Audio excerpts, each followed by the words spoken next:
여러분 안녕하십니까. 하이 USK TV 특별대담의 김성환입니다. 오늘은 귀한 분을 한 분 모셨습니다. 동포사에 보기 드물게 외교, 국방, 북한 전문가이신 김동현 국방대학교 초빙교수입니다. 안녕하십니까 교수님. 네, 바쁘신 시간에 시간을 내주셔서 너무 감사하고요. 오늘 워낙 중요한 일들이 있어가지고 교수님을 모셨습니다. 네, 초대해 주셔서 감사합니다. 네, 우선 지난 주말 워싱턴 시간으로 일요일이죠. 한국 시간도 일요일. 한국의 휴전선 근방 판문점에서는 엄청난 사건이 일어났습니다. 미국 트럼프 대통령과 북한 김정은 위원장 간의 3차 회담이 이루어졌거든요. 총체적으로 어떻게 평가하시는지 먼저 말씀해 주시죠. 우선 이 문제를 들여다볼 때 여러 가지 측면에서 볼 수 있습니다.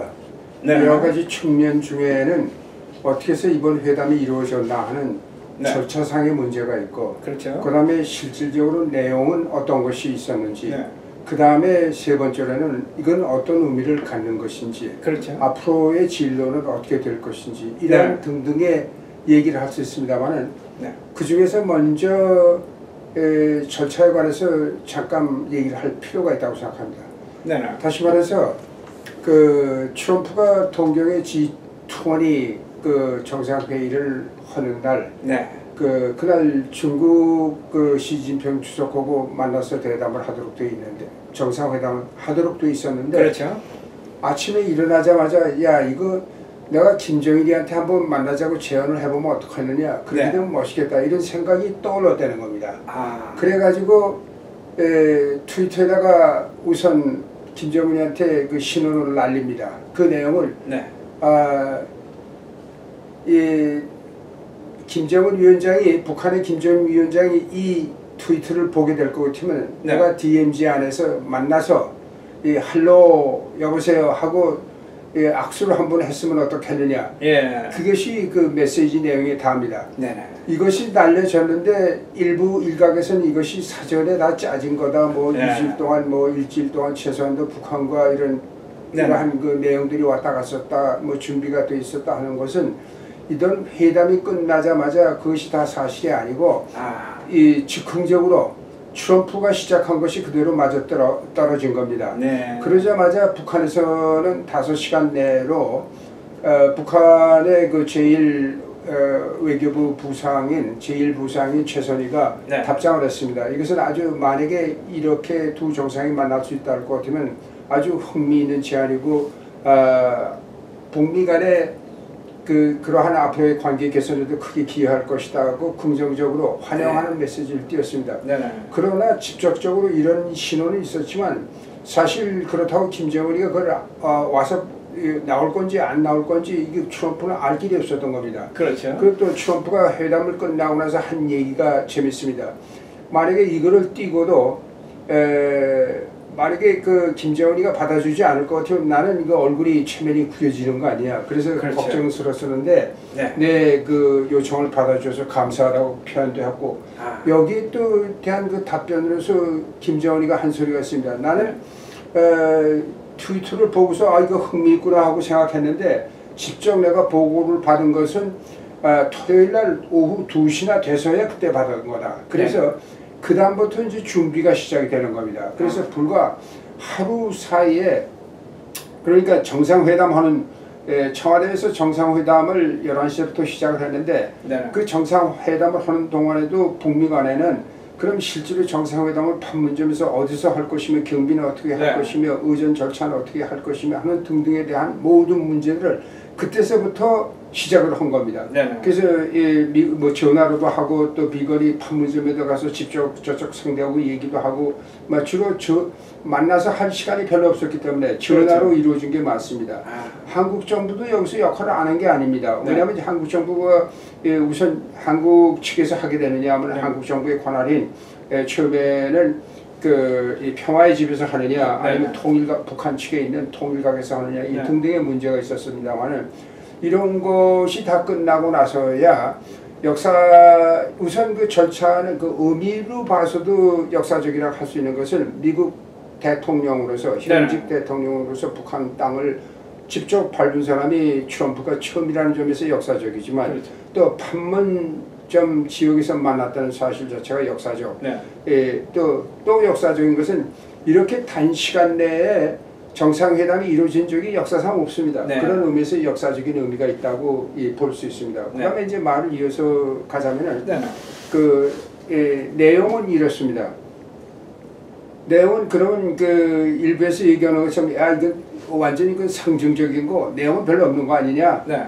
괜히 뭐 사진만 찍고 악수만 하고 광고만 치고 자기 선전만 하는 내용도 없는 이러한 외교의 내용이 없는 것은 이거 미국의 국익에도 부합이 되지 않는다 하는 그렇죠. 비판이 미국 언론 내에서 특히 일어나고 있습니다. 네, 그렇죠. 이제 그런 측면이 없는 것도 아닙니다. 그러나 그러면은 트럼프는 왜 이렇게 하고 싶어 하느냐? 원래 나도 내일 아침에 서울에서 나갈 코리아 타임스 칼럼에 영어로 쓴 칼럼입니다만은 이것은 트럼프가 판문점으로부터 실질적으로 이행한 리얼리티 쇼, 완전히 텔레비 쇼와 같은 또 원래 리얼리티 쇼를 헐리우드에서 여러 해 동안 트럼프 한 경험도 있고 해서 직접 자기가 한 건데 세상을 깜짝 놀라게 한 겁니다. 서울 매체들이 뭐 깜짝 쇼다 이런 말을 하는 이유도 사실 깜짝 기대 또 재미난 것은 이제 자꾸 배우에 대한 얘기들이 자꾸 나오고 있는데 일본의 수상이나 고노 수상이나 한국 정부의 문재인 대통령을 위시로 한 청와대 간부들도 실제로 이것이 될는지 안 될는지 자신으로 한 사람이 아무도 없습니다. 그렇죠. 또 트럼프도 한 사람이 없습니다. 그러나 이러한 이 칼자루를 결정을 할 수 있는 기회를 결국 트럼프가 김정은한테 넘겨준 겁니다. 그래서 김정은이 결정에 의해서 이런 모든 문제가 일어나고 있었는데 그만큼 김정은의 위상이 이번에 무지하게 올라간 거.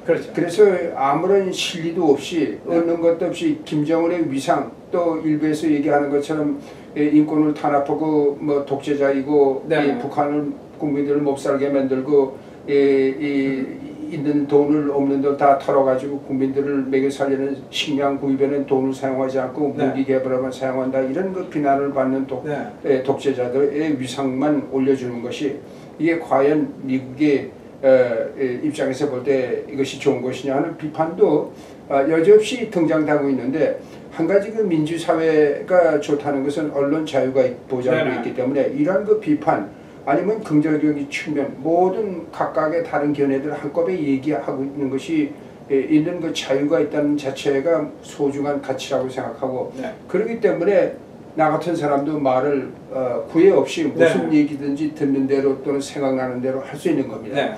그런데 여기서 결정된 내용을 볼 것 같으면 전혀 모든 것이 다 상징적이고 내용은 하나도 없는 것이냐 하면 그렇지는 않습니다. 내용이 있는 것은 그렇다고 해서 이번 깜짝 쇼를 통해서 김정일이가 다시 한번 우리가 하노이에서 지난번에 대실패를 했는데 내가 트럼프 대통령한테 내 보장하겠다. 내 완전히 다 없애버리겠다. 걱정하지 말아라. 그럼 트럼프 대통령이 원하는 대로 다 해주겠다. 그렇게 얘기를 하려고 기대한 사람도 없고 되지도 않을 일이고 그런 예상은 처음부터 한 사람들 전문가들이나 미국 정부나 모든 관련 국가에서도 그런 예측을 한 사람은 없습니다. 그러나 그 중에서도 의미가 있는 내용이 있다면은 2월 말에 있었던 하노이 정상회담 후에 한 번도 북미 간의 대화가 없었습니다. 미국에서는 그 후에 근데 이런 대화가 되는 것은 트럼프가 사실 김정은과 나하고 관계가 좋다. 그 얘기를 옛날부터 했습니다. 벌써 1년, 2년 동안 그 얘기를 계속하는데 더군다나 김정일이가 편지를 넉 달 만에 하노이 깨지고 나서 넉 달 만에 트럼프한테 편지를 쓰면서 거기다 트럼프 기분 좋은 소리, 듣기 좋은 소리를 다 집어넣고 칭찬도 하고 아첨도 하고 하는 바람에 이 기분이 더 좋아진 겁니다. 그것이 2월 11일 날입니다. 그 다음부터 트럼프가 거기에 대한 또 답장을 23일 날 보냅니다. 이따가 한 열흘 후에 답장을 보내는데 2월 23일 날 김정은이 노동신문, 조선중앙통신, 뭐 조선중앙방송 등등을 통해서 예, 실제로 트럼프의 편지를 읽는 이런 네. 그 얘기를 그렇죠. 다 발표한 바 있습니다만은 예, 그러면 이번 회담이 두 사람의 관계가 좋기 때문에만 이루어진 거냐고 그렇지 않습니다. 이루어진 이유는 아까 우리가 우리 김 국장이 그 준비한 그 내용도 내가 잠깐 보니까 그런 게 나와 있는데 트럼프는 지금 대선 기간 중입니다. 그렇죠. 그리고 지난주에 민주당 한 20여 명의 예산 후보들이 플로리다에서 1차 예비 토론회를 했는데 그거를 시청한 미국 시민들이 뭐 장마치 뭐 한 2,800만이 그렇죠. 봤다고 그렇게 얘기를 합니다. 그래서 이 이목의 매체 이목, 그다음에 이 세간의 관심사를 좌지우지하고 돌리는 데에 트럼프가 또한 명수입니다. 이거를 가만히 놓고 볼 수가 없는 겁니다. 그래서 트럼프는 무엇인가를 해야 되는데 그래서 이 김정은이한테 이 말을 던지고 내가 김정은이하고 이 핵 문제를 해결할 수 있고 김정은이가 핵실험도 하지 않고 있고 미사일도 쏘지 않고 있고 그러나 내가 만약에 대통령이 되지 않았더라면 오바마 아니면 딴 사람의 정책이 계속됐더라면 지금쯤 북한과 미국은 전쟁을 하고 있을 것이다. 뭐 이런 얘기도 한다든가 해서 트럼프가 지금까지 실패한 모든 내용들 외교정책의 내편행도를 한꺼번에 만회할 수 있는 이러한 그 카드로 수행을 하는데 한마디로 내 평가는 이렇습니다. 트럼프는 이번에 김정은이하고 만나는 노름을 대판 벌린 겁니다. 이 대판 도박에서 이겼습니다. 이게 운이 좋아가지고 이것이 맞아 들어가지고 자기한테 유리하게 미국 국내적인 정치적인 국면도 돌리고 매체의 관심도 자기 앞으로 다 모아놓고 그리고 그러나 실질적으로 비핵화 과정 또 모든 사람들이 바라는 미국 관련 국가들 한국 국민들은 말할 수밖에 없습니다. 가장 당사적인 입장에서 위협을 받고 있는 한국 국민의 입장에서도 이 비핵화 문제만은 해결이 되겠다고 모두 희망을 하고 있는데 그와 직접 관련해서 트럼프가 한 일이 있다면 조그마한 이 결정이지만 그 결정은 바로 실무 간의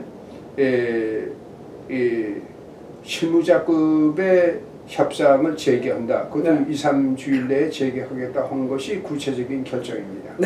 그렇다면은 이 트럼프 대통령이 북한 땅을 밟았습니다. 미국 역사상 최초로.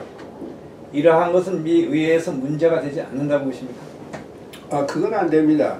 그 문제가 될 게 없습니다. 그 무슨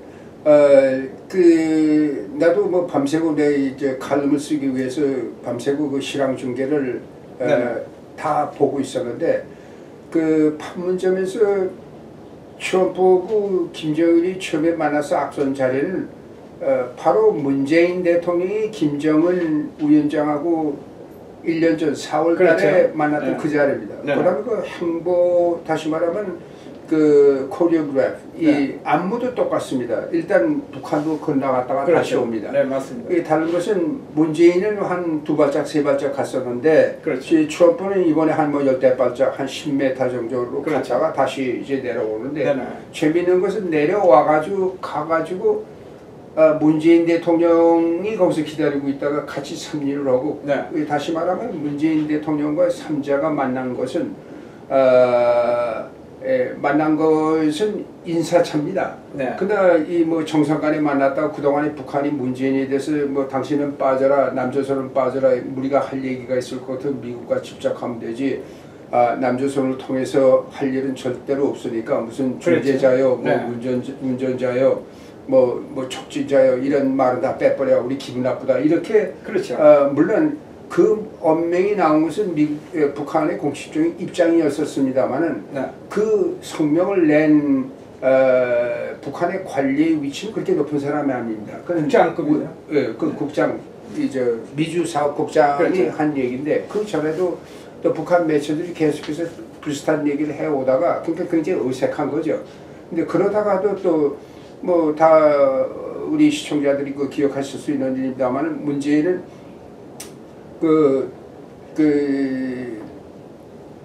4월달에 여기 와가지고 이 대통령을 만나고 네.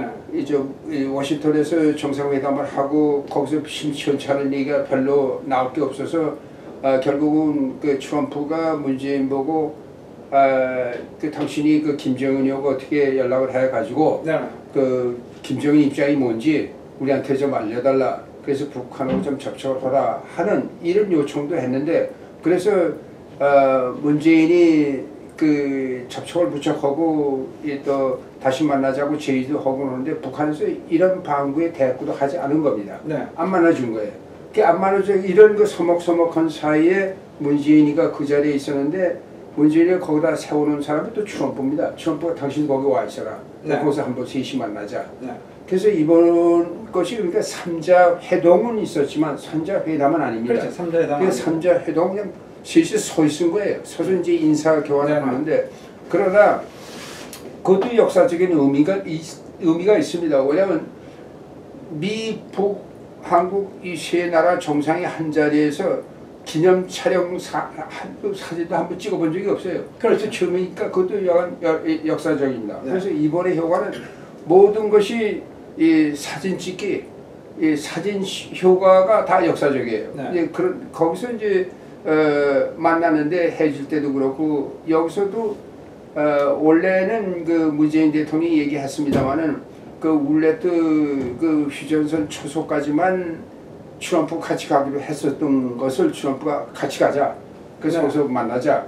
그래서 셋이 잠깐 상면이라도 된 것인데 앞으로 남북 간의 의사소통도 또 그다음에 대화도 할 수 있는 그 분위기를 트럼프가 만들었습니다. 네. 그러니까 이번에 그 정세가 역전된 게 하나 있다면은 이번 판문점에 김정은과 트럼프의 회담이 있기 전까지는 한국이 주선을 해서 북미가 만났습니다. 네. 1차도 그렇고 2차도 그렇고.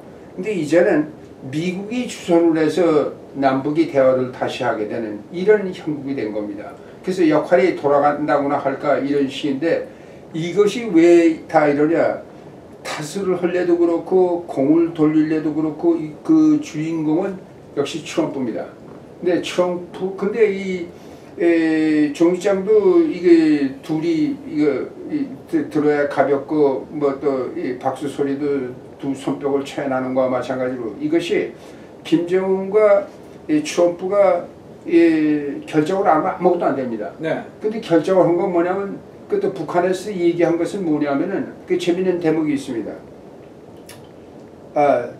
트럼프하고 김정은하고 관계는 좋다. 네. 그리고 김정은이가 트럼프한테 편지를 쓴 것도 지난 4월 그 12일 날 노동당 네. 전원 회의장에서 이 미국 그 하노이에서 미국 대표 측에서 나온 것을 아주 신랄하게 비판을 하고 막 화를 내면서까지 이 내용을 담고 금년 말까지 이 미국 측에서 이 자세를 바꾸고 올바른 계산법을 바꾸고 우리가 원하는 자세로 준비가 되지 않으면은 그 이상은 우리는 인내도 한계가 있다, 상대도 안 하겠다 하는 식으로 경고도 했었는데 그런 얘기를 하면서도 그런데 정상 간의 관계는 좋다. 그리고 우리가 편지도 서로 쓸 수 있고 또 건강에 관한 안부도 물을 수 있을 정도로 관계가 좋다. 이런 얘기를 그때 했습니다. 네. 그러고 2달 있다가 실제로 편지를 쓴 겁니다. 네. 그래서 이것이 하여튼 계속이 돼가지고 됐는데 다시 그 남북 간의 관계하고 얘기하자면은 또 이 김정은으로서는 또 남쪽에 대해서 불만이 있는 게 뭐냐면 미국 편만 들고 독자적인 결정권이 없다는 것이 김정은 북한 측의 불만입니다. 네. 다시 말하면 제재 개성공단도 그렇고 금강산 해제도 그렇고 제재 또 해제 문제도 그렇고 미국이 반대하니까 아무것도 못하는 이런 꼭두각시하고 우리가 상대하면 뭐 하느냐. 네. 우리가 미국하고 해결하면 된다. 그래서 다시 이 통미봉남을 하는 이런 그 양상이 벌어졌던 것이 사실입니다. 그런데 트럼프가 그러나 이번에 성사되기까지도 이 문재인 대통령이 수고를 많이 해줘서 고맙다 그런 얘기를 하고 김정은도 또 이 판문점 그 경계선을 건너서 북한 땅으로 돌아가기 직전에 문재인 대통령 하면서 악수 해주면 때 끝에 한 말이 고맙습니다입니다. 네. 그래서 어느 정도 화해가 된 걸로 보고 있고, 그러나 앞으로 해결된 이 비핵화 문제가 실질적인 면에서 해결된 것은 아무도 없습니다. 없죠. 네, 그러니까 이 미국과 북한 간 미북 정상의 세 번째 만남을 가졌습니다. 근데 과연 스타트는 시작은 북한 핵 문제를 해결하는 데 있었거든요. 지금까지 와서 보면은 그 문제가 그렇게 진전이 안 돼 있다고 보는데, 과연 미국과 북한은 핵을 가지고 있습니다. 그죠? 근데 대한민국은 핵이 없어요. 이러면 결국은 대한민국만 위험한 게 아닌가, 이런 생각이 드는데요. 특히 그 한국의 보수 진영 그리고 미국의 보수주의 시각을 갖고 있는 전문가라고 하는 사람들도 이 비대칭 세력 균형과 관련해서 한국도 무기 개발을 하는 것이, 아니면 전술적인 무기 재도입이라도 해야 된다는 이런 그 의견을 제시하는 사람들이 없지 않아 있습니다. 그러나 그는 역대 미국 행정부의 일관된 입장이나 트럼프 입장도 마찬가지고, 동아시아의 전체적인 안보 균형 또 그리고 핵무기의 그 개발과 그리고 안전 비확산과 관련된 세계적인 그 조약, 비확산 기구 조약의 정신이나 모든 세계 질서, 그다음에 안보를 중심으로 하는 시각에서도 한국이 북한이 개발하니까 우리도 개발해서 맞먹어야 된다 하는 생각을 갖게 되는 충정이라고도 할 수도 있고, 네. 우려라고도 할 수 있는데, 그거는 이해는 할 수 있습니다. 그러나 그건 현실적으로 가능하지도 않고, 다시 말하면 가능하지 않다는 말은 한국이 핵무기를 개발할 수 있는 능력이 없다는 얘기는 아닙니다. 한국도 그 능력은 충분히 북한보다도 더 빨리 만들 수도 있습니다. 그러나 그런 환경이나 모든 여건이 또 그리고 한국의 국익 입장에서도 그건 바람직한 것은 아닌 걸로 나는 그렇게 판단을 하고 있습니다. 네, 그러면 그는 뭐 당장 그렇게 되면 일본도 재무장을 하게 되고 대만도 재무장을 하게 되고, 그리고 마치 역시 그 미국이 여러 가지 이 총기 살인 사건들이 자주 일어나는 이유 중에 하나는 즉 그 총기 규제에 대한 또는 그 규제에 대한 그 실현이 철저하게 이행되지 않고 있고, 다시 쉽게 말하자면 총이 너무 많기 때문에 총기 사건이 많이 난다는 겁니다.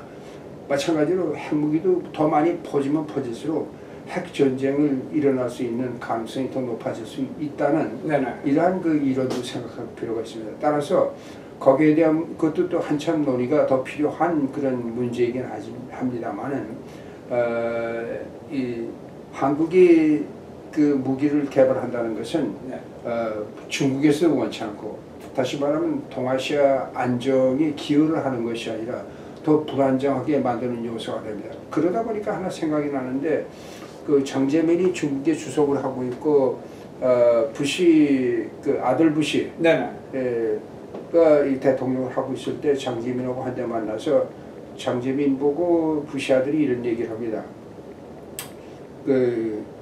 당신네들은 그 북한에 대해서 영향력이 많지 않느냐.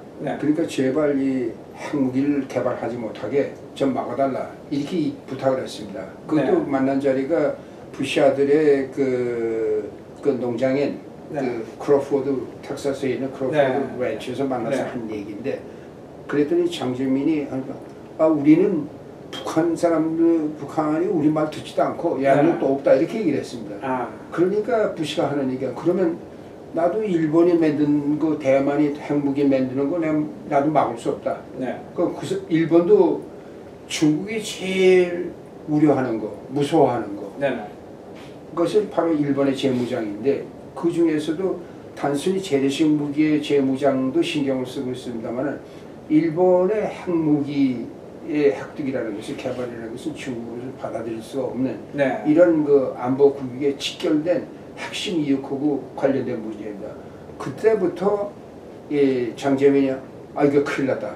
이 북한 놈들이 이거 자꾸 만들면 일본 놈들이 만든다고 그런다. 그럼 우리는 어떻게 되냐.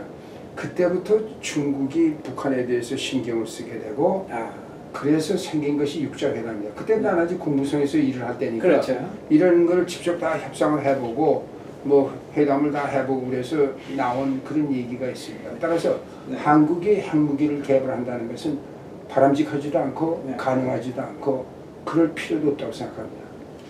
예, 교수님은 뭐 국무성 또 미 행정부에 오랜 시간 근무를 해보셔서 아시겠지만 그럼 과연 미국과 북한, 미국이 진정으로 원하는 게 무엇이며 북한은 무엇을 지금 원하고 있는 겁니까?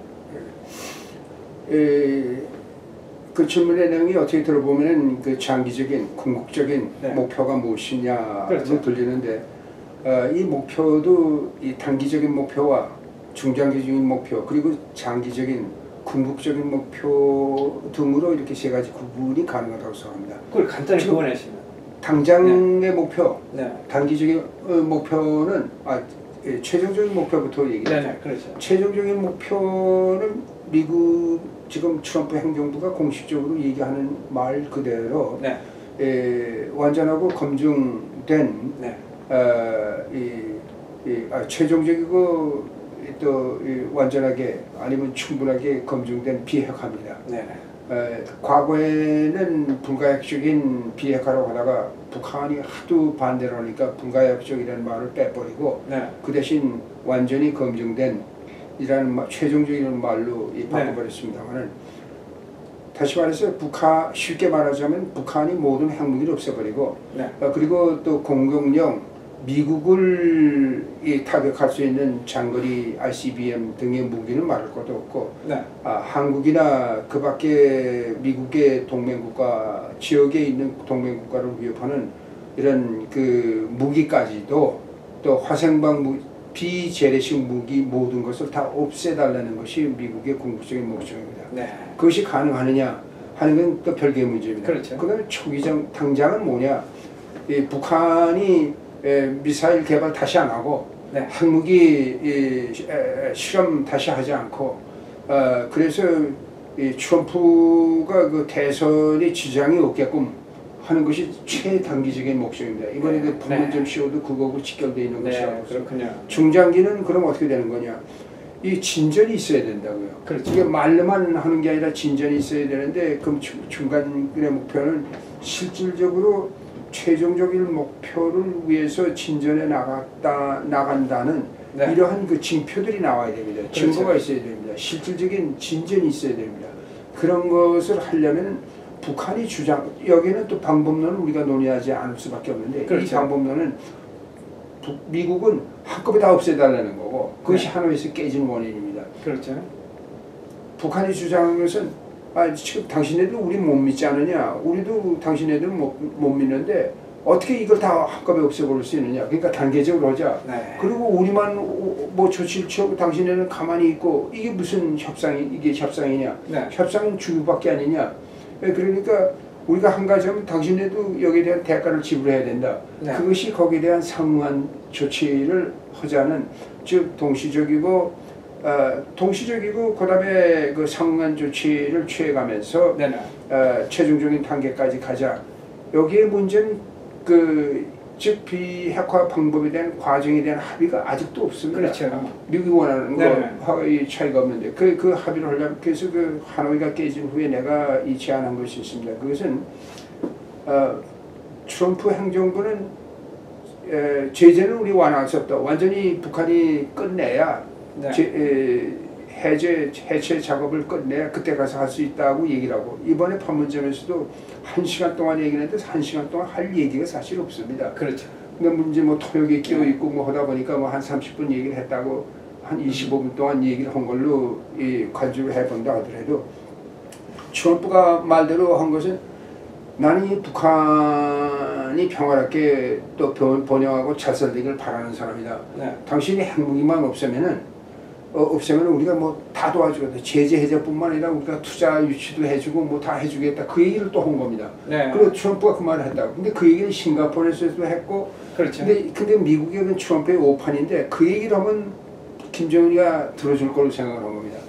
하노이에서도 그 얘기 또 하고 그다음에 다 내놓으라고 한 겁니다. 북한 말은 우리가 믿을 수가 없는데 어떻게 다 내느냐. 그다음에 그 기술적으로 미국이 원한 것이 그 당신네들이 갖고 있는 지금 핵무기 규모가 어떻고 뭐가 있는지 신고 전체 목록을 신고해달라. 네네. 그리고 거기서부터 우리 하나하나 해체해 나가자. 그러면 우리가 당신은 믿을 수 없는데 우리가 다 신고를 다 해주면은 만약에 회담이 깨지고 그러면 당신이 다시 우리 공격을 할 수도 있지 않느냐. 그 공격하면 목표를 우리가 다 지금 그런 바보 같은 놈이 세상에 어디가 있겠느냐. 네. 그러니까 우리는 그거 줄 수 없다는 게 그렇죠. 북한의 입장인데 그 북한의 입장에서는 그럴 만도 한 겁니다. 내가 그 협상을 오래 해봐서 있는데 그쪽에서 하는 얘기가 당신네하고 우리하고 지금 결투를 하자고 그러는데 당신들 서부 영화 많이 만들지 않느냐. 그 서부 영화 만들면은 원래 그 서부 영화에서 나쁜 놈은 악한이고 그렇죠. 좋은 놈은 청년이라고 그랬다. 그렇죠. 청년. 네. 청년하고 악한이 둘이 좋은 처럼 나오는데 당신네들은 우리 보고 악한이라고 그러고 우리는 당신 보고 악한이라고 그러는데 네. 그런데 우리끼리 무장해제는 동시에 총을 같이 내려놓아야지. 그렇죠. 당신은 우리만 먼저 내놓으라고 그러는데 우리가 먼저 내려놓으면 당신 나를 쏘지 않는 데는 보장이 어디 있느냐.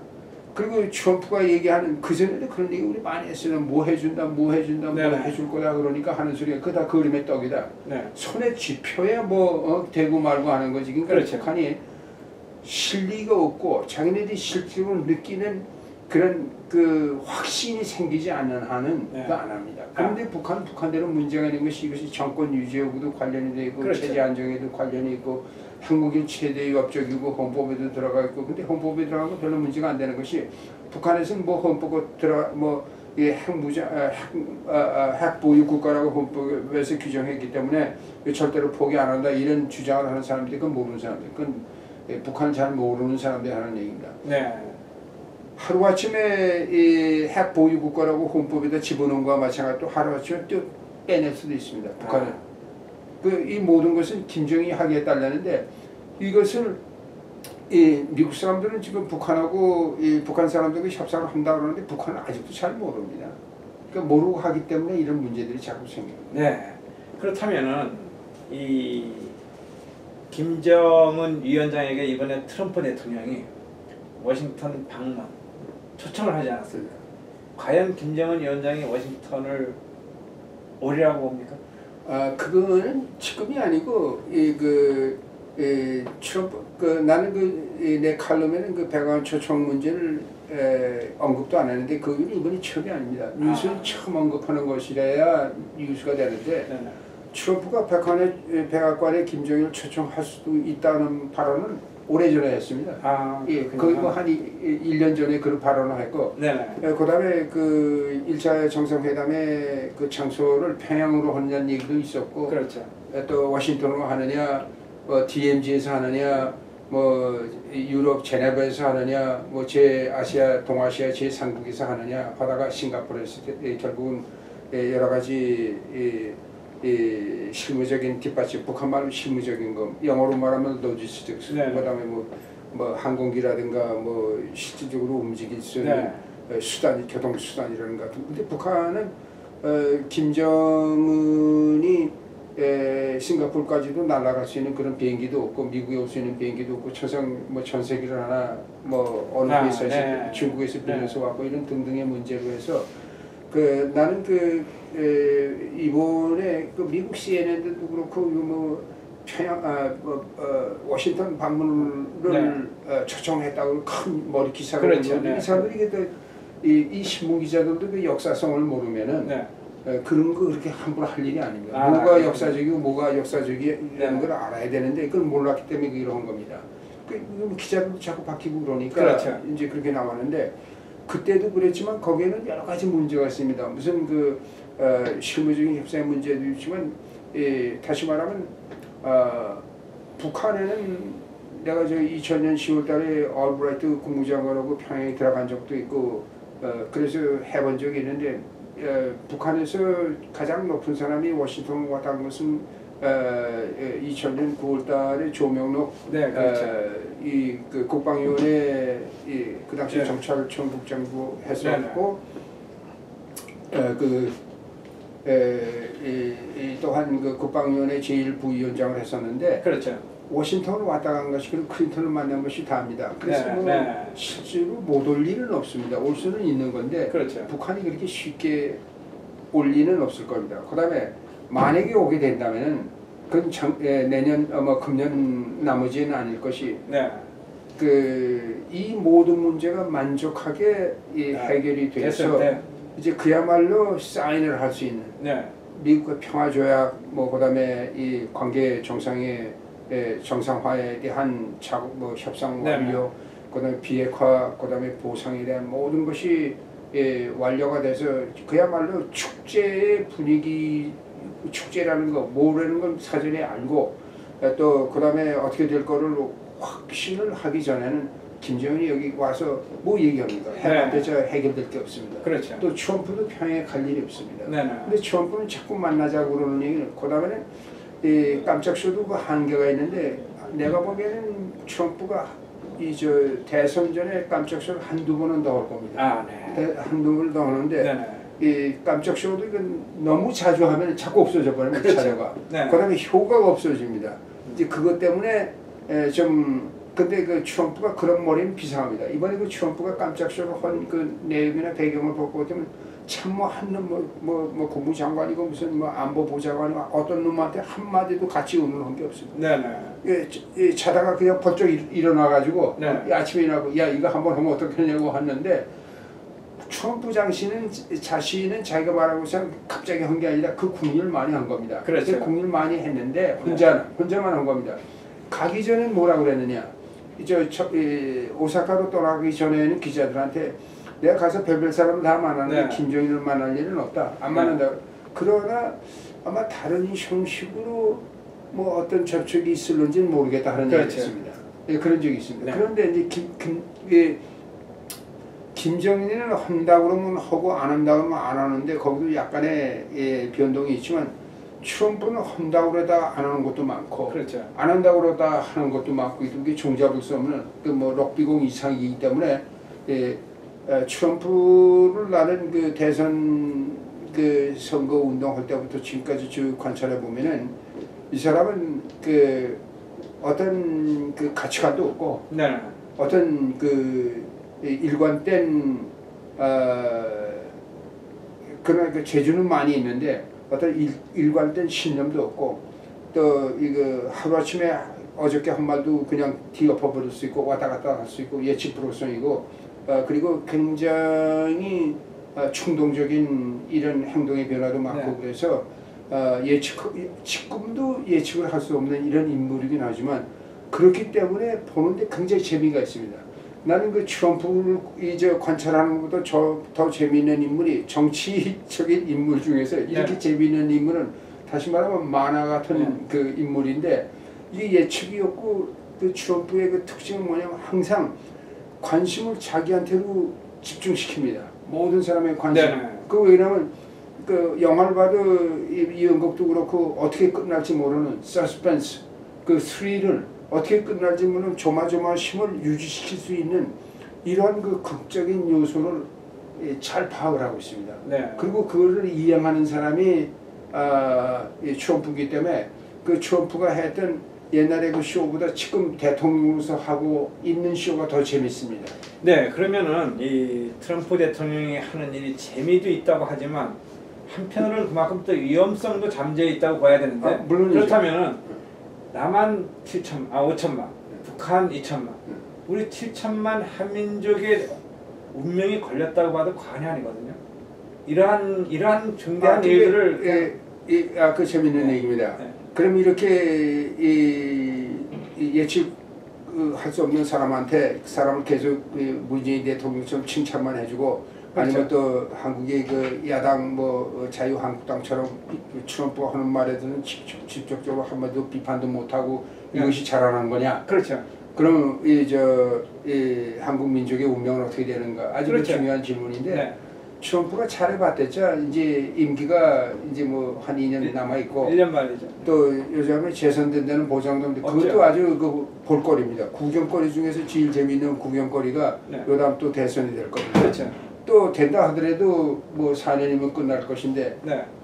만약에 2년 기간 중에 모든 문제가 해결될 수 있는 가능성은 6년 안에 해결될 수 있는 가능성보다 그만큼 시간적으로 한 3분의 1로 줄어들게 됩니다. 그렇죠. 물론 작습니다. 네. 그건 사실인데 트럼프가 잘하는 게 하나 있는 것은 이렇게 그 종잡을 수 없는 트럼프의 행적이 지금까지 괜찮은 건 뭐냐면 트럼프는 오바마가 아직도 대통령이었더라면 자기가 당선이 되지 않았더라면 네. 북한과 미국은 지금 좀 전쟁할 것이다 이런 얘기를 하는데 네. 진짜 전쟁을 할 정도로 전쟁의 순간까지 제일 가까이 갔던 사람은 트럼프입니다. 네. 2017년 네네.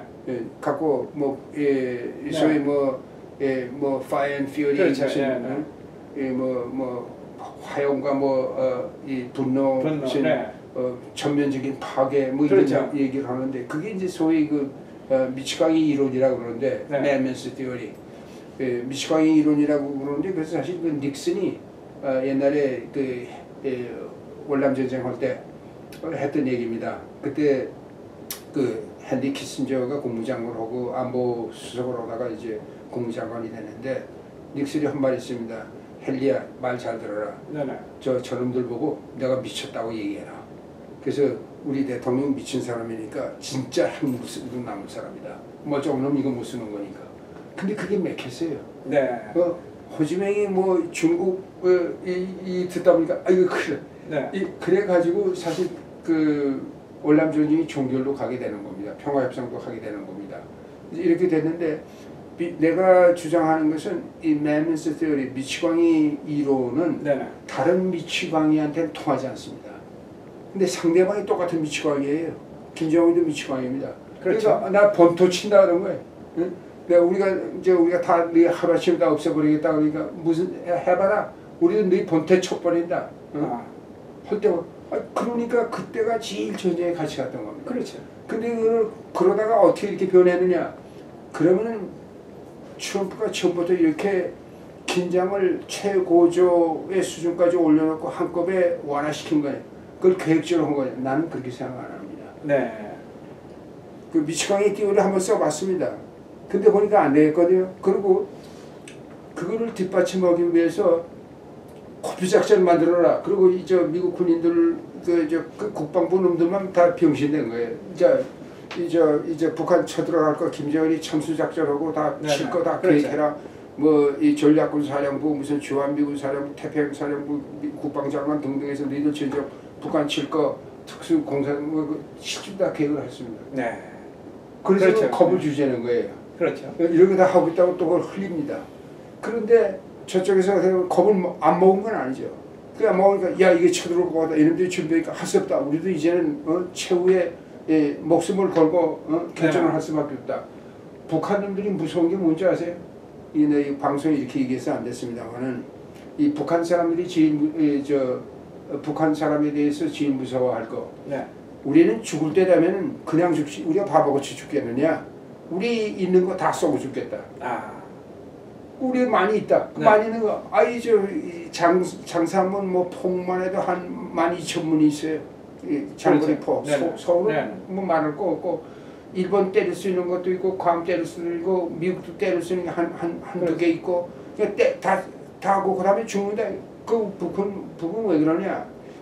이게 무슨 김정은 정권의 그 철학은 아닙니다. 네. 또 그 정책도 아닙니다. 네네. 근데 이것은 조선 민족, 조선 그 역사의 전통에서 나온다고 생각한다고요. 그래서 정통에 보면 미국은 너 죽고 나 죽자는 표현이 없어요. 우리나라 사람들은 너 죽고 나 죽자. 그렇죠. 물귀신 작전이라는 말이 영어로 표현도 없어요. 물귀신은 없죠. 나만 죽지 않는다. 그렇죠. 응? 너도 같이 난 빠져 죽는데 너 같이 죽자. 이게 그렇죠. 북한에 맥히는 거예요. 네. 그러면은 여기서 이제 내가 가끔 그 강연할 때도 비유하는 것은 한국은 많이 변했습니다. 근데 북한은 아직도 똑같아요. 이런 사고방식이. 네. 한국에서 부부가 이혼을 때 옛날에는 이 아내가 여자가 뭐라고 얘기를 하냐면 야 네가 낳아버리고 딴 년만 낳았고 너만 잘 살려고 그래? 난 이혼 못 해줘. 그렇죠. 너 죽고 나 죽자. 같이 죽자 그래요. 그렇죠. 이게 어디서 나온 얘기냐? 근데 이제는 그렇잖아. 이제는 이 다 미국 서양식의 문화가 들어가서 이제는 그럼 재산 분할, 뭐 네, 돈도 그렇죠. 갖자 나도 또 얻으면 고마 이게 세상이 달라지는데 어떤 게 더 좋은 건지 나쁜 건지에 대한 가치 판단은 나는 안 하겠습니다. 네네. 역사에 대한 판단 그렇죠. 그건 하지 않겠는데 이 북한에 대해서 우리가 조심할 것은 근데 거기에 대한 확신도 아무도 몰라요. 그건 당해봐야 그렇죠. 알아요. 그렇죠. 실제로 북한이 죽기 전에 손 들고 나올 것인지 그렇죠. 아니면 진짜 자기네들을 위협하는 것처럼 다 쏘고 죽을 것인지 그건 아무도 몰라요. 그러나 그런 위험을 우리가 접할 필요는 없고 그렇죠. 될 수 있으면 그런 거는 예방해야 된다 하는 얘기인데 내가 그 자주 드는 그 예가 하나 있습니다. 김신조 때도 그랬고 김신조 그 68년 그 저 청와대 출입 사고 때도 그랬고 그다음에 김영삼 정권 때 이 강원도 이 잠수함이 침투했을 때도 그렇고 모든 그 중에서 한두 사람이 김신조처럼 살아난 사람도 있지만 모두 다 자결했어요. 네. 다들. 네. 그다음에 잠수함 한 것은 그 잠수함 함장이 다 쏴 죽이고 자기도 또 죽었다. 네.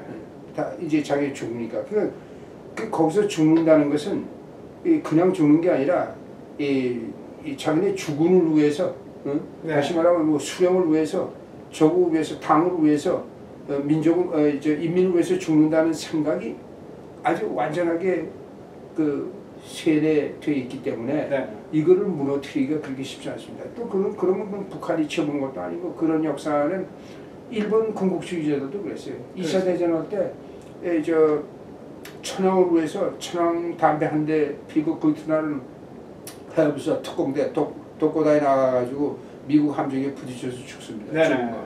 그렇게 죽는 거예요. 그렇죠. 또 기립고미다에도 그 밀림지대에서 태평양 전쟁할 때 일본 군인들이 그 일본도 했고 또 전쟁 나기 전에도 무슨 뭐 10탄 뭐 시병사 뭐 6탄 시병사 무슨 네. 산용사 이런 용어도 나라를 위해서 죽는다는 것은 그거는 그 동양 문화에서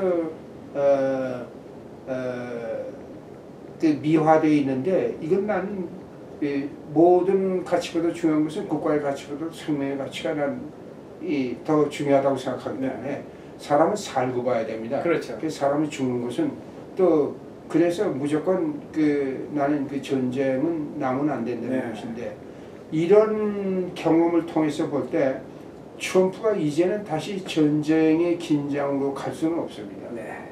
그럼 자기도 아무리 트럼프가 왔다 갔다 하는 사람이라도 그거 해봤는데 그렇기 때문에 난 또 전쟁을 한다고 그다음 그렇게 되면 남들이 볼 때 미친 사람 되는 겁니다. 네. 이 훌륭한 정치가들 아니면 영향력 있는 정치인가들 중에서는 실제로 미친 척한 사람은 있었지만 그렇게 미친 사람도 아닙니다. 그렇죠. 미친 척하는 사람은 많습니다.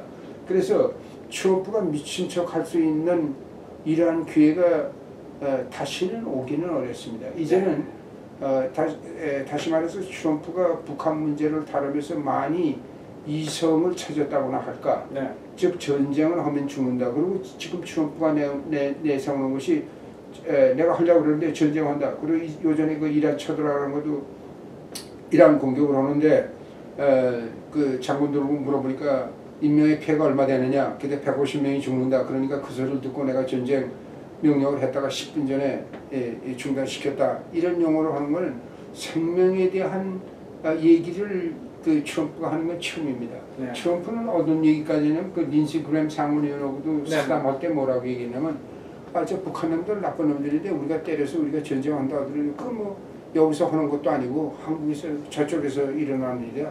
그뭐 해도 고마이다 이런 얘기까지 했다. 근데 그때 그런 때하고 지금하고의 트럼프는 많이 달라졌다고. 네.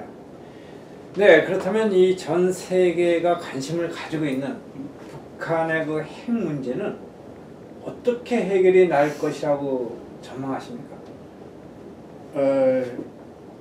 워싱턴에는 내가 보기에 눈 달리고 귀 달리고 입 달린 사람들 중에서 100명 중에 99명이 절대로 안 한다고 그럽니다. 그렇죠. 거긴 뭐 전문가도 그렇고 네네. 전직 관리도 그렇고 현직 관리. 그렇죠. 남쪽에서도 마찬가지입니다. 그렇죠.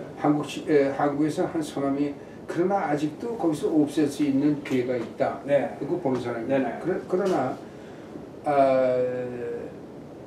이 어떤 면에서 보면 세상에서 그 불가능한 일이 없다는 긍정적인 전제를 놓고 본다 그러면은 우선 비핵화가 가능하다는 전제를 놓고 목표를 세우고 노력을 해야 된다는 것이 내 개인적인 생각입니다. 그 이유는 안 할 것이면 저놈들이 비핵화 절대로 안 할 것이다 그러면 그 협상을 해 뭐합니까? 그렇죠. 응? 네. 그럼 놔두고 뭐 다른 대처를 해야지. 그렇죠. 다시 오는 뭐 거기에 대한 뭐 방치를 하고 뭐 단속을 하고 뭐 이런 거 굶어 죽게끔 뭐 압살 정책을 계속 해야지 협상을 해 뭐랍니까? 그렇죠. 협상을 한다는 것 자체의 협상을 한다는 자체의 그 의미는 긍정적인 의미가 한 두 가지 있는데, 첫째는 협상을 하는 중에는 전쟁이 날 수 있는 가능성이 그만큼 낮습니다. 아, 네.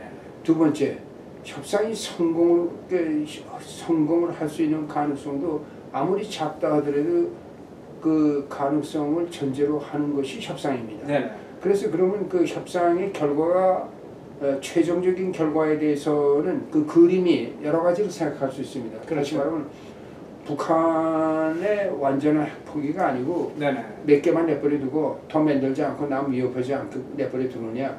그래서 그 장기적으로 이것을 이 북한만을 상대로 해서 하는 얘기가 아니고 이 세계 모든 핵 부유 국가들이 NPT가 목표로 하는 것과 마찬가지로 이 소위 핵무기 군축 회담을 통해서 나머지는 없애게 하느냐 하는 것이 하나 있고, 근데 만약에 그렇게 한다면 북한에서 얼마든지 응할 겁니다. 그렇죠. 아주 무척 가능한 방법입니다.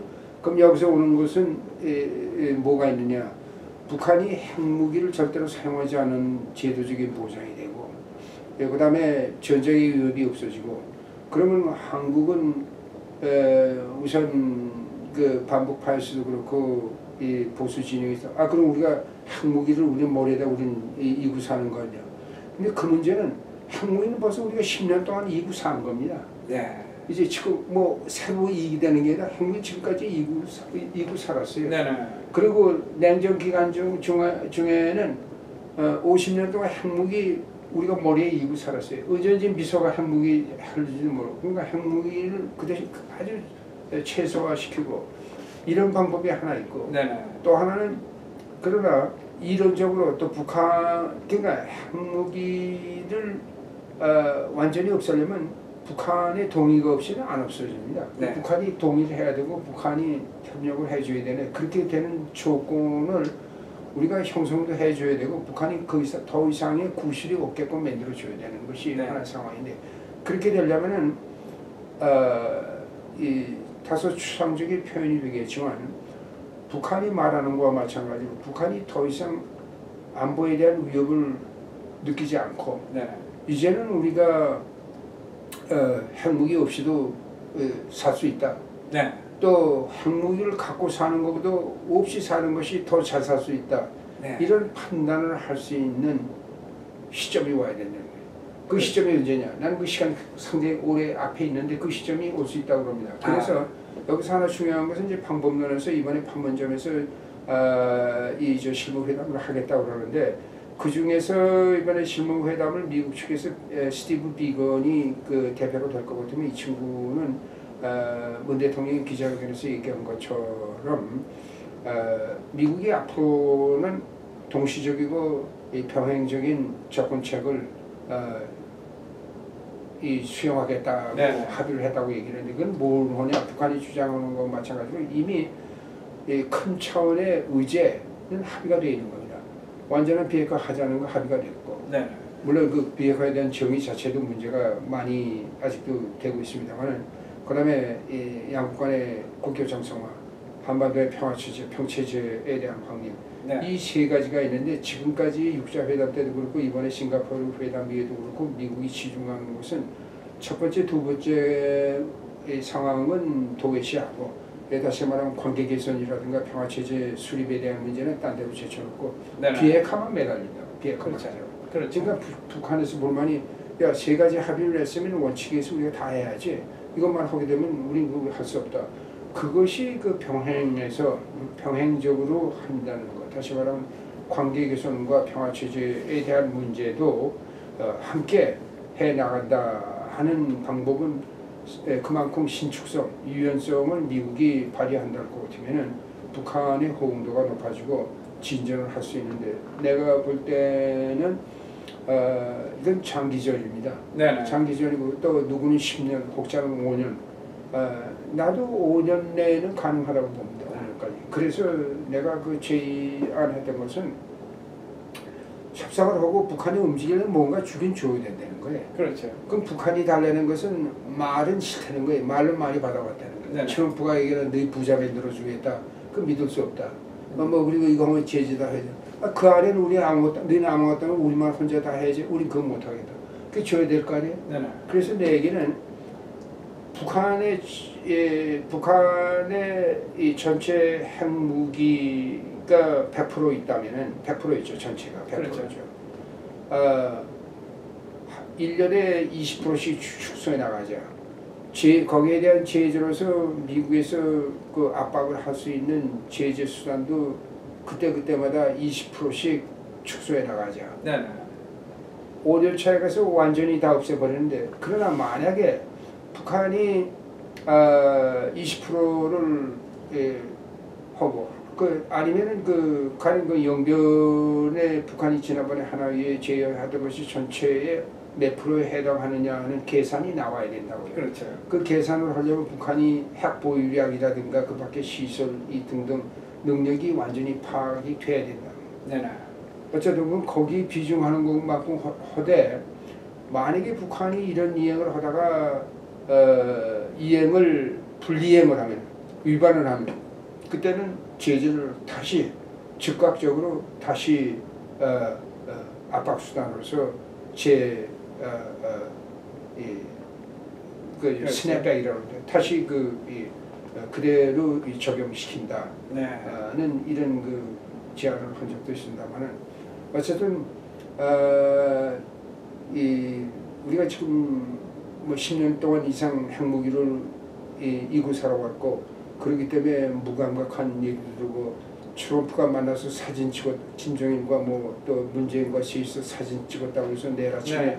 핵에 대한 위협이 없어지는 것도 아니고 북한이 지금 핵 활동을 안 하고 있는 것도 아니고 미사일을 안 만들고 있는 것도 아니고 이런 문제를 하는데 순서가 있다면 우선 만드는 작업을 중단부터 시켜야 됩니다. 네네. 뉴욕타임스에서 오늘 아침에 보도 보니까 행정부에서는 트럼프 행정부가 이건 완전한 비핵화는 안 되니까 이제는 중단 그리고 이 봉쇄로 전략을 바꾼 것 같다. 네. 핵무기량을 최소화시키고 바꾼 거다 그러니까 뭐 볼턴 안보보좌관도 그렇고 뭐 행정부 국무성도 그렇고 우리는 그런 거 고려한 적 없다 그런데 그거는 정치적으로 미국이 설사 그렇다 하더라도 받아들일 수 없는 것이 만약에 협상이라는 게 그렇습니다. 협상할 때는 쌍방이 내놓는 목표가 있어요. 그렇죠. 목표가 있는데 목표를 처음부터 완전히 검증된 최종적인 협상의 목표를 수정해서 아니다 우리가 이거 너희가 있는 거 한 뭐 10개로 우리가 이걸 목표로 한다 하면 이 미국의 설사 그렇다 하더라도 우리 다 없애라 그러다가 흥정이 되는 것이 거기서 그렇게 될는지 모르는다 하더라도 그 흥정을 처음부터 가격을 높이 불러야지 낮이 부르는 건 있을 수 없기 때문에 그런 것은 절대로 북한도 마찬가지입니다. 흥정이라는 건 잘 알고 있고 또 미치는 장사는 안 하겠다는 게 네. 북한의 입장이기 때문에 흥정에 대한 원리, 거래에 대한 원리 또 트럼프가 부동산 거래의 수재라고 그러는데 부동산 거래하고 국가 간의 핵무기 그렇죠. 거래하고 전혀 말도 안 되는 비유를 많이 하는데 어쨌든 내가 이 핵 문제를 놓고 볼 때 한미 관계 문제를 놓고 볼 때 트럼프를 빼놓고 생각할 수가 없고 또 트럼프가 그만큼 재미있는 인물을 내는 거 그래서 네. 앞으로도 재미있는 쇼가 많이 나올 것이라고 생각합니다. 예, 그러면은 궁극적으로 미국과 북한 간의 수교는 어떻게 될 것이라고 보십니까? 요즘에 하노이에서 연락사무소 설치까지 됐었는데 설치 문제까지 합의가 됐다고 그랬었는데 연락사무소는 94년에 그때 제네바 핵 협상할 때도 우리가 합의를 했던 겁니다. 네. 그런데 시행이 안 됐잖아요. 시행이 안 됐는데 그때는 어떻게 됐느냐 그리고 북한에서 그 외무성의 그 부국장하고 그 대표들이 와가지고 그 북한이 연락사무를 어떤 건물을 쓸 것인가 건물 탑사도 했어요. 그때 그 탑사할 때 나도 같이 했는데 그러면서 북한이 그때 이제 우리가 얘기한 것은 우리 그러면 자연히 북한에 미국 관리들이 들어가면은 그만큼 이제 그 정보 교환하기도 좋고 연락하기도 좋고 유엔 대표부를 통할 필요도 없고 그런 그 수단이 있죠. 그런 그 편리한 점이 있는데 그래도 북한에서 끌려오면 이거 뭐 미국 놈들이 그 평양에 들어와서 우리 정보 다 하고 우리 다 정탐 다 하고 우리 비밀 다 캐고 다 하면은 우린 그만큼 우리 북한의 무기 힘의 하나는 비밀에 있어요. 네. 비밀. 네. 안 알리는 거. 이 또 폐쇄 사회, 이 정보 통제에 있는데 이거 미국 놈들이 다 알게 될 것 같으면 우리가 그만큼 취약해지는 거 아니냐 반대가 있었다. 네. 그래서 결국은 그래서 그 반대가 굉장히 크게 작용을 하는데 김정은이 저 하노이에서 그 흥미 있다는 얘기를 했는데 그 논의가 또 됐을 거예요. 김정은이도 다 모르니까. 네네. 근데 김정은이도 뭐 머리가 빨리 돌아가는 거 말은 천천히 하지만 그렇죠. 머리는 굉장히 빨리 돌아가는 것처럼 파악이 되고 있는데 이제 그 정상화가 되려면은 그러다 보니까 이건 방송에는 할 수 없는 얘기인데 네. 정상화 관련해서 북미 우리가 깊이 논의를 한 적이 있어요. 그렇군요. 근데 그 정상화를 하는데 미국 측에서 조건이 맨날 늘어요. 맨날 조건이 하나씩 더 붙어. 네. 인권 문제도 네. 나오고 마약 문제도 나오고 미사일 판매 문제도 나오고 뭐 요즘에는 이제 또 인신매매 문제도 네, 나오고 그렇죠. 뭐 별 문제가 다 나온다. 그러니까 없는 문제, 그 북한 주장은 없는 문제를 너희들이 자꾸 만들어내는데 이거 끝장도 없으니까 어느 허세월에 이런 거 다 할 수 있게 네. 우리 관심도 없다 이렇게 되는데 이런 문제가 돼도 되지 않을 수가 없어요. 근데 그러다 보면은 그래서 내가 주장하는 거는 이 관계 정상화도 차근차근 해 나가는데 이런 네. 문제를 하나씩 들어 나가는데 네. 일부에서는 특히 인권 문제 같은 것을 이 비핵화 이 협상에 포함시켜야 된다는 주장을 그 인권 운동권 내에서는 네. 그 인권 운동을 인권 개선을 그 주창하는 이러한 그 인사들은 그런 주장을 하고 있는데 네. 내가 본 경험으로는 그것이 비핵화 협상에 끼면 아무것도 안 돼요. 예. 그러나 그 문제가 중요하기 때문에 인권 문제는 인권 문제대로 다뤄야 되는데 어느 급에서 어느 통로를 통해서 다뤄지는 것이 그 문제입니다. 근데 지금 트럼프는 작년에 한국의 국회에 갔을 때는 뭐 난리를 쳤어요. 그렇죠. 북한 놈들 나쁜 놈들이라 여기서 뭡니까 State of the Union. 네네. 여기서도 연설할 때도 연두 교수할 때도 뭐 이 북한이 인권 탄압하고 있다. 그렇죠. 뭐 탈북자도 갖다 내세우고 그러고 했는데 지금 쑥 들어갔단 말이죠. 네. 또 엄비어도 갖다 내세우고 그랬었는데 근데 그 엄비어 하니까 하나 생각나는데 그 재밌는 게 있어요. 사실 그 엄비어 문제를 놓고 트럼프가 당선되니까 공화당에서 그 하원에 뭐 십선하고 국방위원회 부의장 하던 커트 웰던이라는 국회의원이었는데 나한테 접촉을 하면서 우리가 트럼프 당선 선물로 네네. 엄비어를 건져내가지고 평양에 가가지고 같이 가서 그럼 몇 사람 거기다 이제 트럼프 고문도 하나 끼고 네네. 트럼프 그러니까 저쪽 북한은 거기다 트럼프 가족을 하나 끼워달라. 네네. 그 이방카 딸이 그거 꼈으면 그 왔다지. 그렇죠. 그 끼워달라. 가서 하려고 그러는데 북경 대표부 저 유엔 대표부에서 다 좋다는 거예요. 그 와라 그러는데 비자가 안 나오는데 이게 그럼 나는 이놈들이 할 만한데 왜 안 하냐 그랬더니 그렇죠. 그 할 만한데 안 하는데 우리가 그때 몰랐다는 것은 엄비어가 코마에 들어가 있는 걸 몰랐어요. 코마에 들어가 있다. 네. 그 코마의 상태에서 내볼 수는 없잖아요. 그래서 그게 깨졌다고. 근데 그 깨진 다음에 조셉 윤이 이제 그 대북 정책 대표를 하면서 평양에 가서 엄비어를 끌어내지 않습니까? 네. 여기 렉스 틸러슨이 국무장관입니다. 이게 아주 재밌는 일합니다. 그전에 그 어느 학술회의에서 내가 조셉 윤복을 만나가지고 어떻게 물어봤냐. 그 북한놈들이 100만 달러를 내놔라 그랬는데 의료비로 네네. 100만 달러를 그 실제로 청구서를 내놨다고요.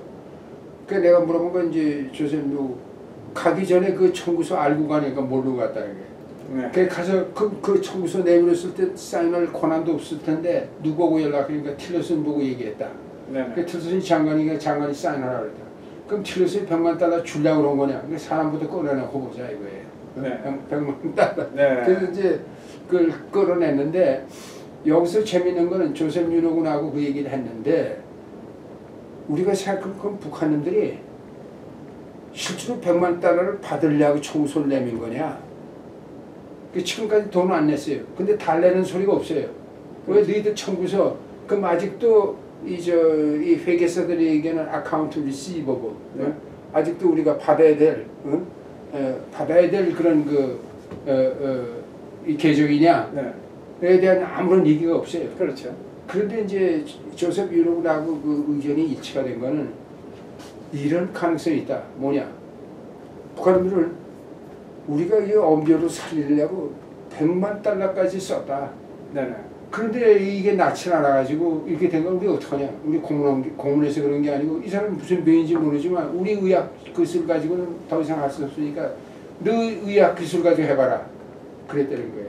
네. 그럴 가능성이 있다는 거예요. 그렇죠. 그래서 이 얘기가 좀 빗나간 것 같은데 이 관계 개선 문제, 인권 문제 등등은 앞으로 차차 해서 비핵화 그러면은 그거보다 그 여러 가지 그 다뤄야 될 문제가 있고, 네네. 또 비핵화하고 같은 그 미국에서는 더 중요하지만 북한이나 한국에서 더 비핵화 특히 북한에서 더 중요하게 얘기하는 것은 평화 체제에 대한 수립입니다. 그 평화 체제 문제는 어떻게 될 거냐? 그 평화 체제를 먼저 수립한 후에 비핵화에 대한 아니면 관계 개선에 대한 관계 정상화에 대한 서명을 할 거냐. 서명은 그것도 그 이론적으로 학술적으로 네네. 또 외교적으로 그 문제가 되고 있는데 이런 건 난제들이 많이 있는데 이런 것을 이 학계에서는 뭐 나도 뭐 학계의 몸을 아직도 담고 있으니까 네. 그 얘기를 많이 하고 있습니다만은 실무자들은 이런 생각을 못해요. 그렇죠. 이런 거를 네. 이런 모든 것을 보지 않고 그날 주제 뭐 한 거야 되는데 그럼 이런 거를 트럼프한테 누가 브리핑을 해서 다 알려줄 수 있느냐?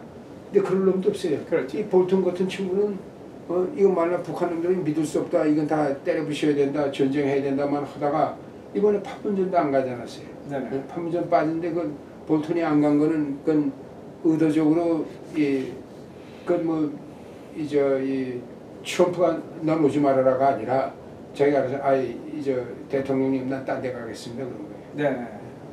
네. 예. 마지막으로 그 미국과 북한 간의 이제 직접 협상 그런 모드로 가고 있는데 이럴 때 이 한국 정부는 어떻게 해야 되는지 좀 한국 정부에게 한 말씀 당부해 주시죠. 한국 정부는 그 어느 정부 정권 때나 마찬가지인데 자기네들이 다 안다고 그래요. 모든 것이. 그렇죠. 뭐 북한에 대해서도 다 알고 있고 미국에 대해서도 다 알고 있고 그리고 자기네들이 해법이 다 있다고 그래요. 네네. 근데 그 해법이 실질적으로 선언적으로 볼 때 한 번도 된 적이 없어요. 네. 한국이 주장한 것이 그대로 된 게 하나도 없다는 거예요. 네. 그런데 이 DJ 때도 그렇고 노무현 때 이명박 박근혜 또 지금까지 통해서 한국 정부가 해결을 위해서 노력도 많이 하고 나름대로 처방도 없었던 게 아니에요. 그리고 거기서 이러는 사람들이 그때 이러는 사람 내가 아는 사람도 많이 있지만 그 사람들이 뭐 유능한 사람들도 많아요. 네네. 그런데 그 사람들이 얘기하는 것처럼 다 알고 있는 것도 아니고 그렇죠. 모르는 것도 많고 네. 그러나 북한에 대해서는 미국보다는 한국이 더 많이 알고 있고 다시 말하면 미국과 우선 같은 문화권이고 같은 언어권이고 그리고 접촉도 남북 간의 접촉이 북미 간의 접촉보다 더 많고 북한에 대해서 많이 알고 있는데 문제는 한국의 문제는 여기에 있어요. 한국이 보다 주도적인 역할을 하려면은 이 동맹이라는 이 관계와 이 또 자주적인 한국 이 정부의 정책 네네. 간의 그 조화를 이루는 게 그렇게 쉽지가 않아요. 어떻게 보면 동맹이 도움도 되지만 족쇄가 되는 것도 있고, 네네. 어떤 때는 다시 말하면 동맹 때문에 할 얘기도 못하는 것도 있고, 네. 하고 싶은 것도 못하는 것도 있고. 그런데 또 동맹이 없으면은 안보에 치명적인 이런 그 결함이 생기고, 그렇죠. 그러다 보니까 이 한국의 입장 상당히 난처한 거죠. 그래서 이상적으로 보면은 남북 관계가 이 개선되는 것은 난 좋다고 보는데, 그다음에 적조건 이양도 좋다고 보고, 네. 또 동맹을 유지하는데 이것이 상호 보완적인 이런 역할을 그림을 만들려면은 국민들이 같은 시각을 가져줘야 되는데 국민이 그 시각에 따라주질 않아요. 네. 그래서 또 국민을 또 한국이 민주주의다 보니까 선거해야 되잖아요. 그렇죠. 내년에 총선거해야 되잖아요. 네네. 그리고 종북이다. 이 문재인은 이 김정은의 대변인이다 해버리면 그 선거에 또 떨어지잖아요. 그렇죠. 그러니까 그렇게 안 할 수도 없고 이런 나는 한국이 민주주의를 하기 때문에 야당이 반대하는 얘기도 자유롭게 할 수 있고, 모든 언론들이 뭐 문재인에 대한 아니면 박근혜 뭐 그 전에 대통령에 대한 네네. 비판도 신랄하게 할 수 네. 있는 건 다 좋다고 봐요. 그렇죠. 그런데 그런 건 차치로 하고 그 민족의 운명, 네네. 민족 국가의 정례를 좌우하는 이런 비핵화 문제 같은 거에 대해서는 어느 정도 국민의 공감. 여론이 네. 100%는 아니더라도 한 60% 70%라도 모아져야 된다고 생각합니다. 네. 그래서 소수가 있는 거는 괜찮아요. 그렇죠. 왜냐하면 또 반대를 하기 때문에 자기네들이 생각 못한 것을 생각할 수 있는 기회도 생기고, 그래서 더 신중해질 수도 있는데, 이번에 그 한경원이가 만난 거에 대해서 이거는 좋다고 보는데, 근데 그 한국의 보수 진영의 문제는 여기에 있어요. 미국이 하는 건 무조건 지지해요. 미국 대통령이 누구든 간에 무조건 지지해요. 네네. 그래서 이번에도 잘했다는 거예요. 근데 이번에 한 것이 단절됐다가 다시 대화를 재개하게 됐다는 것 자체가 환영할 만하다. 한경환이가 얘기를 했다고 그러는데 그건 틀린 말은 아니에요. 근데 내가 지적하는 건 미국이 하는 것은 무조건 다 옳고, 네. 문재인이 하는 건 무조건 틀렸다는 건 문제가 있는 거예요. 네. 또 하나 얘기하죠. 광화문에 태극기 애국부대 무슨 공화당 애국당 나가는데 거기 태극기 들고 나가면 되지 성조기는 왜 들고 나가요? 이게 한미 동맹에 이제 저거를 보여주는 그런. 아니 근데 그 취지는 그런데 그거는 주권국가라서 다시 하면 당당하게 한국 국민으로서 한국 정치 제도권 내에서 우리는 문재인의 독재를 반대한다. 그리고 박근혜에 대한 이 탄핵은 잘못됐다. 당당하다고. 네. 근데 왜 미국기는 왜 들고 들어가요? 그 미국도 그렇게 좋다고 안 그래요. 왜 국내 정치에 왜 우리 물고 들어가냐는 거예요. 근데 동맹을 한다. 그러면 그러려면 동맹 골기대를 따로 하라는 거예요, 내 얘기는. 그렇죠. 문재인 네. 비판대를 하지 말고 한미 동맹 결속, 이제 골기대를 하면 돼. 1년에 한 번씩이라도. 네, 그렇죠. 그래서 이제 문재인 정부가 이제 어떤 자세를 하는지 간단히 하나 이제 마감해 주시죠. 요즘 이런 시국에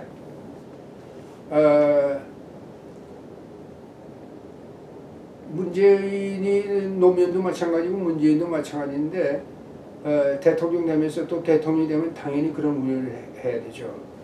그 노무현도 대통령 되자마자 제일 먼저 걱정한 것은 전쟁감이고 어떡하나.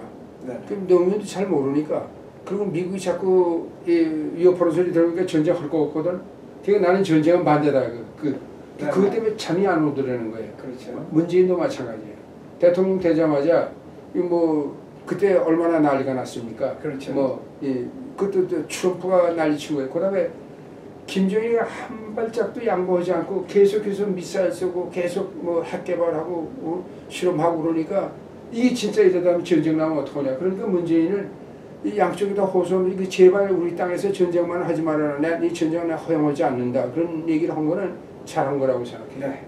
전쟁을 막았다는 것 자체. 네. 그래서 그러나 이제는 전쟁의 국면은 전쟁의 전후는 일단 한반도에서 가신 걸로 나는 간주합니다. 네. 따라서 여기에 맞는 이 남북관계, 네네. 한미관계를 조화를 이루어가면서 나가되 무조건 이 트럼프 칭찬하는 아참 정치는 그만하고 네.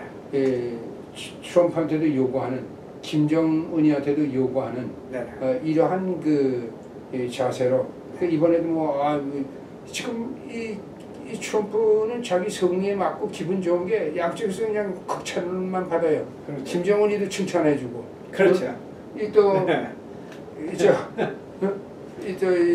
누구예요? 문재인도 칭찬해주고. 그렇죠. 그게 신났다고. 신났고 오늘 아침에도 또 트위터 띄고 네. 나는 신났다고 그러고 말이지.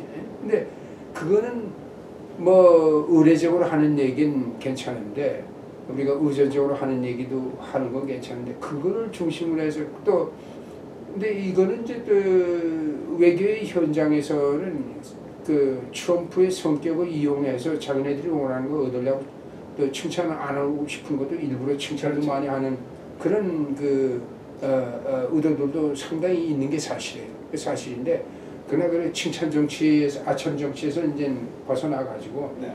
실제로 미국은 이렇게 해라 당당하게 또 그리고 그 미국이 당당하게 얘기하면 북한이 문재인을 보는 입장이 달라져요. 그렇죠. 이 문재인 한국 정부가 이게 대단하구나. 미국에 대해서 이런 요구를 하는구나. 이것이 우리한테도 도움이 되는구나. 그러면 문재인 대통령이 나는 문재인 대통령이 양쪽에서 존경받는 지금보다 입지가 강화되는 것을 바라요. 네네. 그렇게 하려면 좀 당당하게 일을 해야 된다고 네. 생각합니다. 네, 한반도 정세가 갈수록 어지럽게 꼬여가고 있습니다. 이럴 때일수록 교수님께서 더욱더 한반도의 안정을 위해서 노력해 주시고 당부드리며 지금까지 말씀 너무나 고맙습니다. 감사합니다. 네.